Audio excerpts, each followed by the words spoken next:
Hola, saludos. Estamos desde aquí de... Ay, está muy padre aquí, ¿eh? Miren, está bien bonito que está la Chueca que andamos acá para el lado de Santiago, Nuevo León.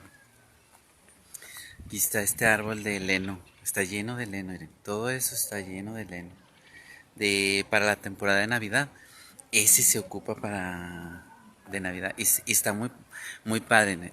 Aquí, por ejemplo, da buena vista. Me tomé fotos ahorita. Dije, ahorita las voy a subir a Instagram para que las vean. Que tiene buena vista el árbol, muy padre, de hecho. Y acá está el río. Dicen que es, ay, ¿cómo me dijo este compañero?